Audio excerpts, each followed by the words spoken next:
never asked to build sandcastles. Most of the guests, too, ignored it and were content with the shelter and limited pleasures of the swimming pool.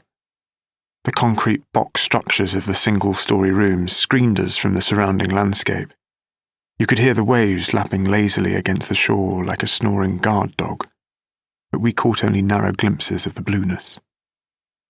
Father had been bringing me here for the past 2 summers, ever since Mother's sudden passing. We never came to places such as the Magda Marina when my mother was alive. She did not like the heat. I never saw her in a swimsuit or in sudden surrender closing her eyes at the sun. The coming of Kyrene spring would set her off planning our summer getaways. Once we summered high up in the Swiss Alps, where my body stiffened at the sight of deep, hollow chasms emptied out of the rocky earth. Another time she took us to Nordland in northern Norway, where austere black mountains reflected sharply their splintered peaks on the unmoving waters. We stayed in a wooden cabin that stood alone by the water and was painted the brown red of withered leaves. Round its roof hung a gutter as wide as a human thigh. Here, whatever fell from the sky fell in abundance. There was no other man-made structure in sight. Some afternoons Mother disappeared, and I would not let on to Father that my heart was thumping at the base of my ears. I would keep to my room until I heard footsteps on the deck, then the kitchen door slide open. Once I found her there with hands stained black-red, a rough globe dyed into the front of her sweater. With eyes as clean as glass, wide, satisfied, she held out a handful of wild berries. They tasted of a ripe sweetness I found hard to attribute to that landscape. One night, fog gathered thickly, abstracting the licks and sighs of the northern lights. You need adulthood to appreciate such horror.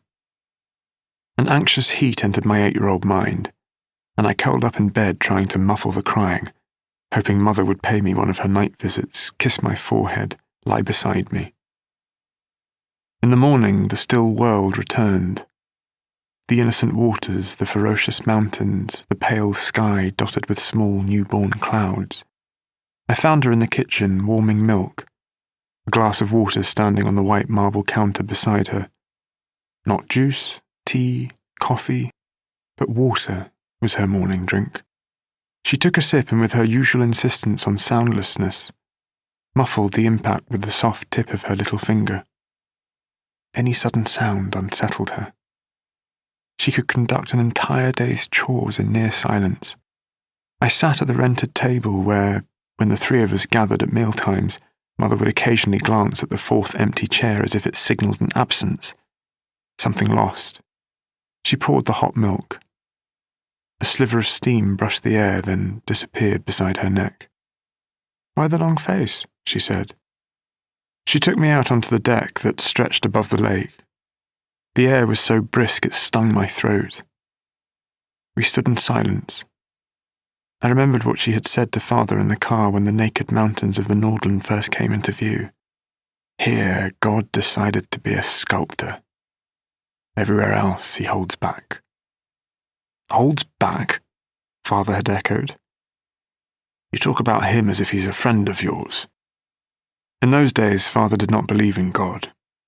He often greeted Mother's remembrances of the divine with irritated sarcasm. Perhaps I should not have been surprised when, after Mother died, he would now and again voice a prayer. Sarcasm, more often than not, hides a secret fascination.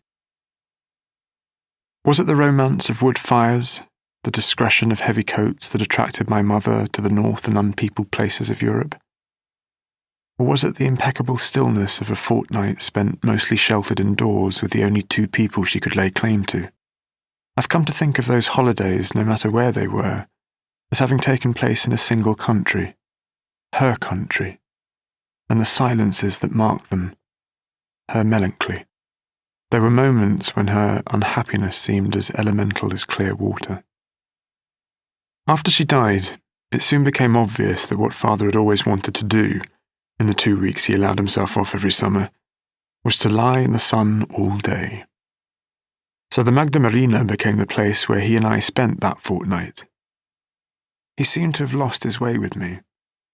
Widowhood had dispossessed him of any ease that he had once had around his only child. To keep listening to this audiobook, I've left you a link in the description so you can do it, at no cost thanks to Audible's 30-day free trial.